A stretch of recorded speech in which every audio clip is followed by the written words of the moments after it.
since January 2010. He is the founding Imam of the Community Mosque of Winston-Salem.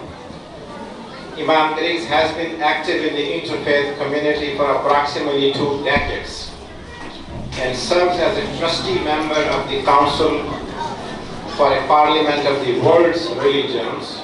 He is board member of Interfaith Winston-Salem, and he is advisory board member of Compassionate Winston-Salem. He is a passionate advocate for social justice and has been in the forefront of human rights struggle for decades. The Imam is a graduate of Harvard University in political science and English and is currently enrolled in Harvard Seminary, where he is working towards a graduate certificate in Islamic chaplaincy and a master in Islamic studies. He also is currently the Vice President of Islamic Circle of North America, or as we know it, ICNA, and also Chairman of the ICNA Council of Social Justice. So it's my pleasure to present to you Imam Khalid Griggs.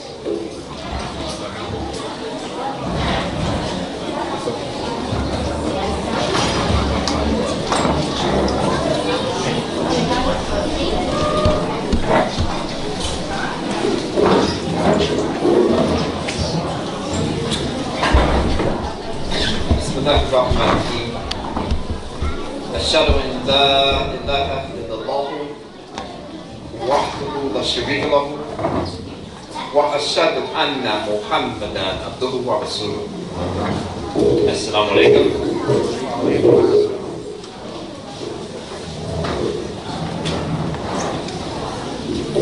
Okay, now I thought that I saw people as I was walking in, but when I greeted you with this greeting of paradise, I got no response. So apparently I'm having some kind of hallucination. And not really, there's no one in this room other than me. So I'll try that one more time.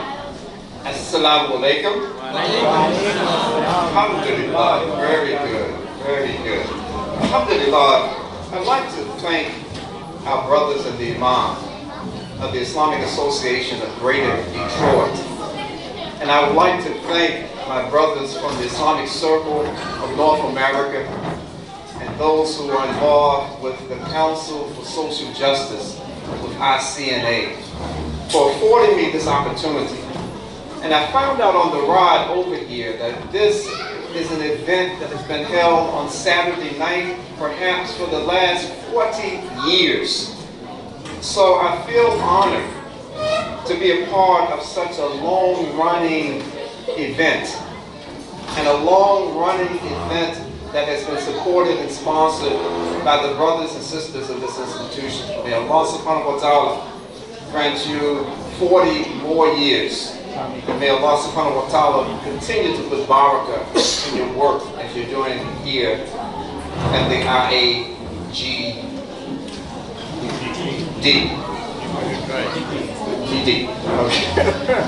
Okay. Brothers and sisters, I've been asked to talk for a few minutes about Muslims as change agents in America. And quite frankly, this may be for many of you a different way of looking at the Muslim community in the United States.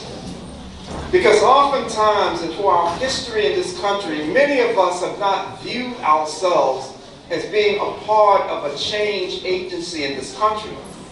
That many have immigrated. Many of you have immigrated to the United States, not necessarily for the purpose of coming to try to change any dimension or aspect of the country, but coming because this nation has provided some opportunities that for yourself and your family you may and have put yourself in a better situation, a very better personal situation. And this pace of Muslim entry into the United States coincided with some major changes in this country. And what I'm referring to, that in 1964, a major social legislation was passed in this country that had epic implications. And this was a Civil Rights Bill of 1964. And in 1965, a voting rights bill was passed in this country that gave African Americans for the first time in almost 400 years the opportunity, not that long, but since African Americans and Africans have been in this country, in 1965, it was the first time that that population was legally allowed to cast a ballot. And this bill was something that was passed on a federal level. And even though it was significant, and even though this 1964 Civil Rights Bill had far-reaching implications, the practical application of these bills was stopped. It was not immediately implemented because so many Southern segregationists were determined that they were never going to allow black people to live in their neighborhoods, that they will never allow them to hold certain high-paying jobs, that they would never allow them to just comfortably go to the ballot box and to vote. And so in 1965, after this bill was passed, during the same year, a new immigration bill was passed. And many of you, but more probably of your fathers or your grandfathers, were able to come into the United States, not in small numbers, but now the doors were open for so-called immigration. And it was a selective kind of immigration. It was not just everyone who wants to come to America from Pakistan or India. You're welcome to come. This was not what that bill was about. It was not saying that anyone who wants to come from West Africa, we open the doors and you can come. Anyone who wants to come from Afghanistan and other countries, come. No, it was an immigration bill that said that if you have the requisite skills, if you have the requisite potential to further this nation in the areas of science or technology, in the areas of education, now you can come, you can immigrate in great volumes. You can come to America. And when so many immigrated to this nation, those of us who were Muslim in this country, and those who were Muslim into the decade of the 70s, we felt the way that many Native Americans must have felt when Christopher Columbus was given the honor and distinction of saying that you discovered North America, while there were people standing on the shores watching him sail to his islands in the Caribbean. But yet every year on October the 12th, he's given credit for discovering the New World, when there are people already there. And so I'm saying, and I'm going to tie this in a way and move forward in a way that I think everyone would understand when I say that the African American Muslim community must have felt like those indigenous people, those Native Americans, watching our Muslim brothers and sisters coming into the American landscape, and over the years establishing a very significant presence. And that's wonderful. Inshallah, it would have been great if it had even happened earlier. But the problem was that there were Muslims already present. There were masjids that were already established. And so Islam did not start after 1965 in the United States. There was a presence of Muslim masjids. There was a presence of Muslim organizations. There was a presence of Muslim campus organizations. And so placing this in context, we have to look and we say, okay, the Muslim presence has exponentially increased since 1965 in this country. And now across the landscape of America, we have wonderful facilities like we have here. We have a census of Muslims that perhaps we're up to 1%, but based on almost over 350 million people in this country, we still, with all of our increasing numbers, still don't represent a good 1%, perhaps, maybe 1.5% of the total population. So I want to start this brief discussion really from this point. And that is that now that we have a critical mass of Muslims in this country, now that the suitcases that many of your fathers or grandfathers may have left packed at the front door, a good buddy and friend of mine, Dr. Altaf Hussein, who is the vice president of the Islamic Society of North America, tells a story, and I think it's a very insightful story. He talks about, and Altaf's family is from India. And Altaf talks about how his grandfather, and growing up, that what he saw at the front door every time he went out the front door was a packed suitcase. So one day he said he got enough courage and asked his grandfather, why do you have this suitcase here? It's like you're getting ready to run out the door any moment. Why is this suitcase here? And the grandfather told Altaf, and Altaf said that his grandfather consistently reminded the family, this suitcase is at the door. So you will never forget that you are here for a purpose, and when you accomplish that purpose, we're all moving back.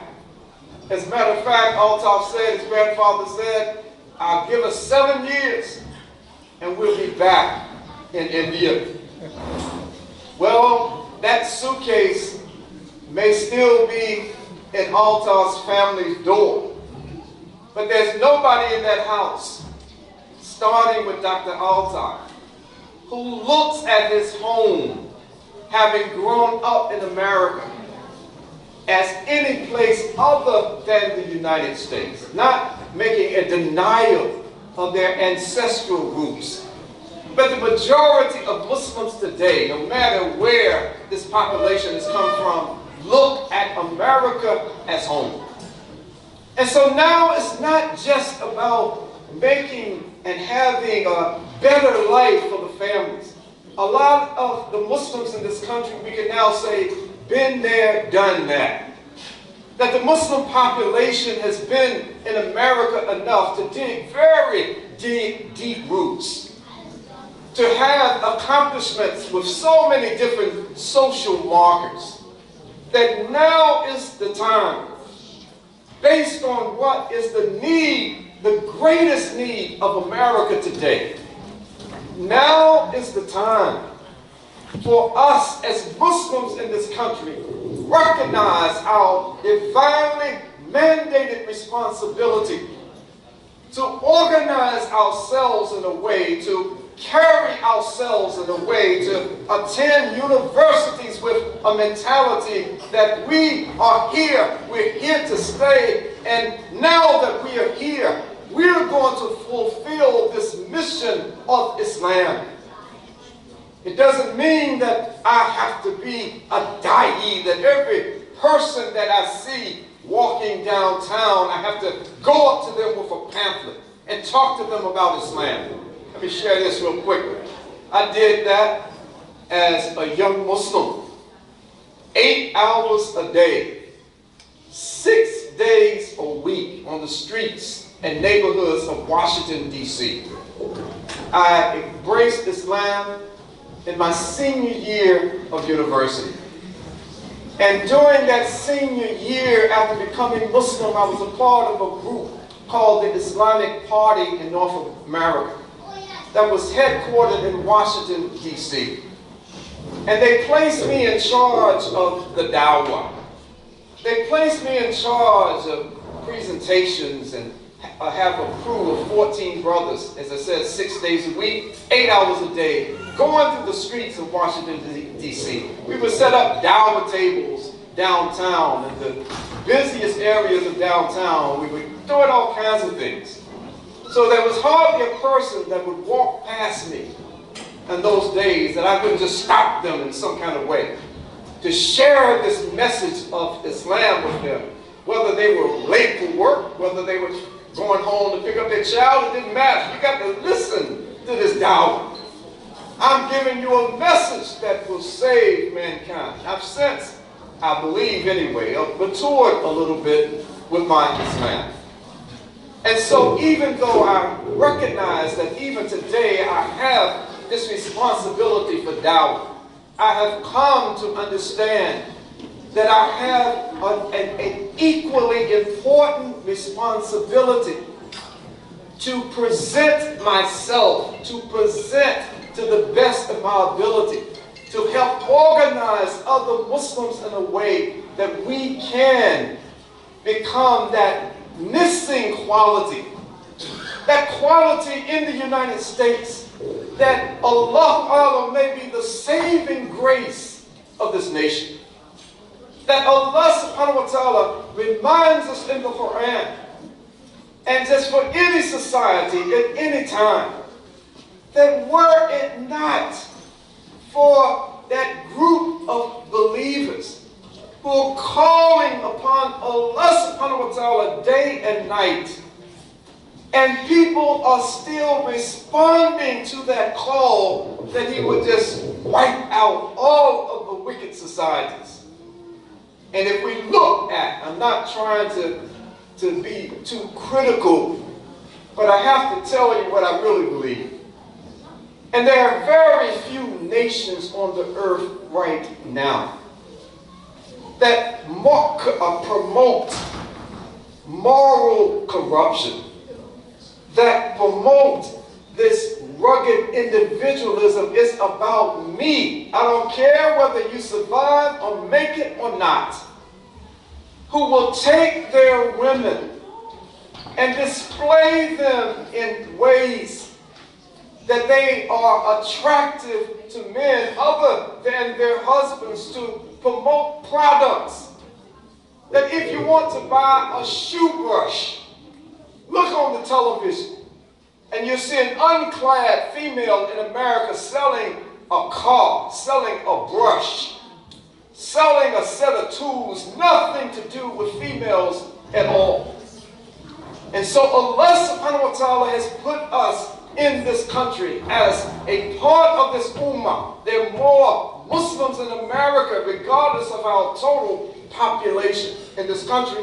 There are more Muslims in America than there are in many Muslim majority countries.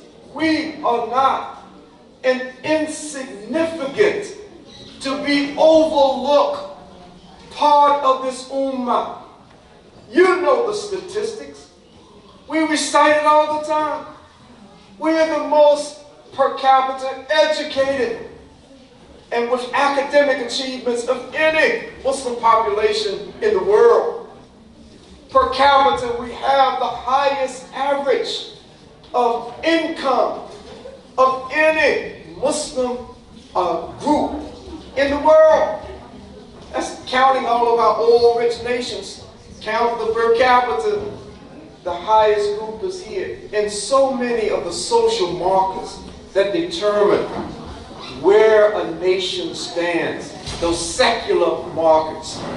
The Muslim community in the United States is at the top, if not at the very top, very near being number one with these secular markers. But Allah subhanahu wa ta'ala doesn't have us here to contribute to the domestic economy, to invest more money into the Wall Street casino. That Allah subhanahu wa ta'ala has not given us this critical mass of Muslims and brought together the brilliance of the Muslim minds and put us in one country, Allah subhanahu wa ta'ala has not brought together the most diverse, racially and ethnically diverse group of Muslims of anywhere on the planet, like in America, just for us to live the American dream. Just for us to continue to say, look at how good we're doing. And I'm not saying we're saying this literally, but if we ignore the role that Allah subhanahu wa ta'ala has assigned to this ummah, wherever we find ourselves, whatever time we find ourselves in, it is our duty, our responsibility to be those agents of change, to be those that the weak and the oppressed who are crying out that, oh Allah, send us someone. These people are oppressing us. We don't have a way out. What can we do? Who is it that will listen to these cries in America and understand what we need to do better than this ummah of the Prophet Muhammad sallallahu alaihi wasallam? No one else can better provide the total lifestyle, the total deen that Americans are so desperately in need of, whether they want to acknowledge it or not. Let me share a couple of quick things and I'll be done.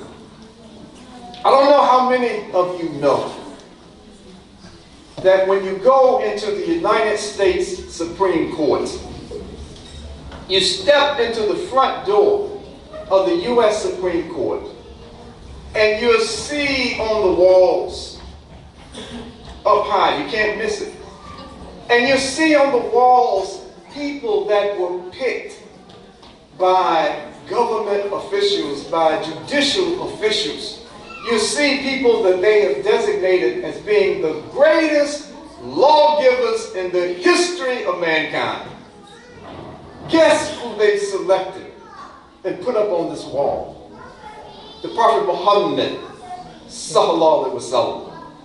That the Prophet of Islam, the Prophet Muhammad sallallahu alaihi wasallam, is placed on the walls. Now that doesn't increase his status. I'm not giving it that they patted us on the head and said, we put your prophet on the wall, so you should be happy. We're saying he was one of the greatest. That's not why I'm saying this.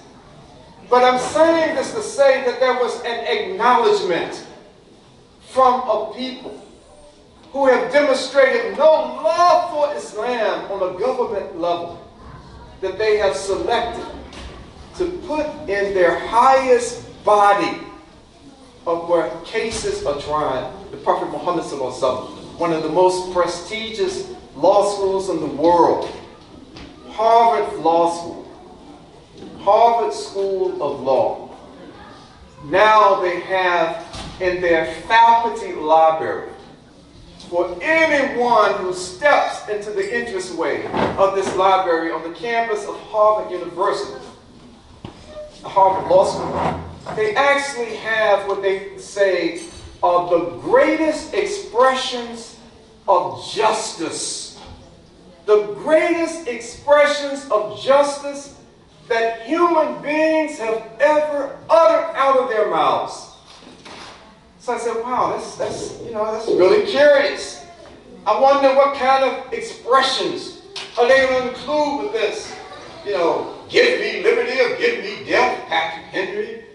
These kinds of things. You would expect to see that.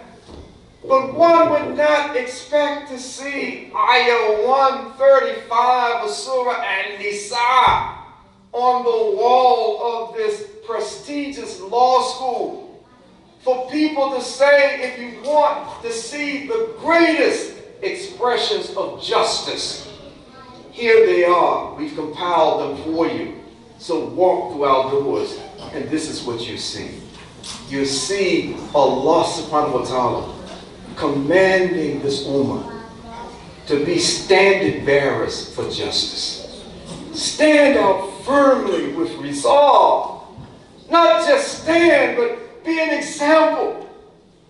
Be one of those and those group of people. Be as an individual one who is just a guiding light, a change agent as it relates to justice in this country. This is our role.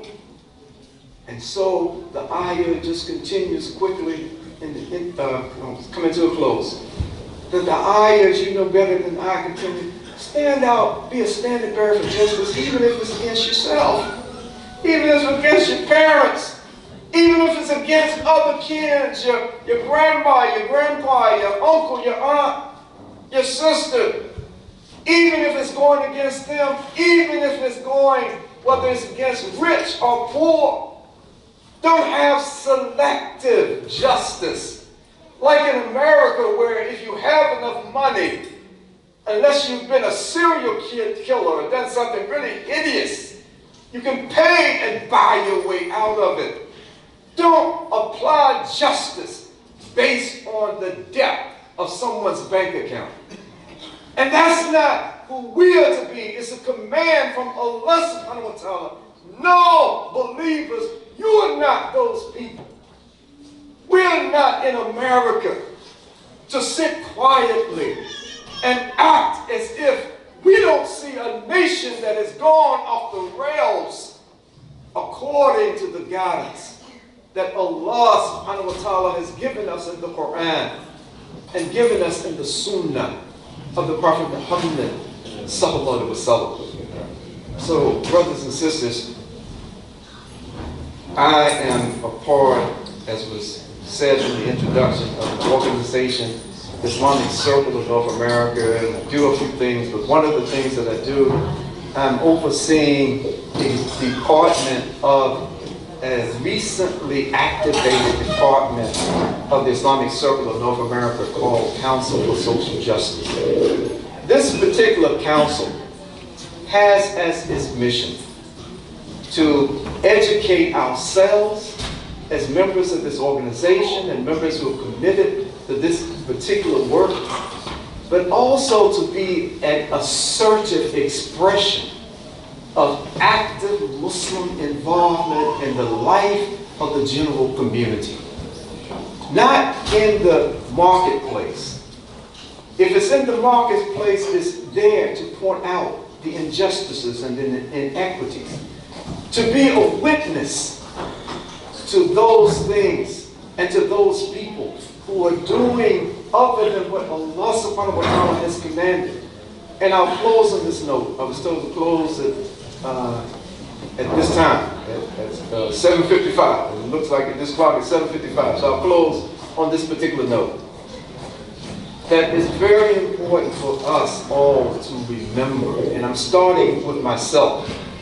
The older that I get, the more constant the reminder is, a self-reminder. And someone may be talking about the Akhirah, talking about something. I still say it's a reminder to me, because I'm so much closer to the end than I have been at the beginning of this journey as a Muslim. And so I know I don't delude myself into thinking that any moment I may not even live to walk away from this rostrum. I'm very aware that I am going to have to stand in front of Allah subhanahu wa ta'ala. And I'm going like you. We're going to be judged. You lived at this particular time in America. These are the things that were going on. What did you do, Khalid, to speak out against these things, to enjoin good, to forbid evil? What did you do with whatever physical and human resources Allah subhanahu wa ta'ala gave you? And I really believe that I will be questioned by Allah. You lived in America through the second half of the 20th century into the 21st century. And you know what was going on. What did you do? And I believe this Muslim community that we are going to be asked by Allah subhanahu wa ta'ala, not how well did we do according to a nation's social markers. We won't be asked about What educational achievements did we have? We won't be asked about the diversity of our community. But I honestly believe of those questions, we will be asked about in the face of what existed in that first quarter of the 21st century. Some of you are going to be around, inshallah, much, much longer than that. But what did you do during this first part of the 21st century when the nation and the world was crying out for someone to help us? Oh Allah, send us someone as a protector. Send someone who can defend our honor. Send someone to us that can help us worship only you, Allah. And that day is coming soon. I thank you so much for allowing me these few minutes with you. I pray that Allah subhanahu wa ta'ala continue to bless all of you in this community. Assalamu alaikum.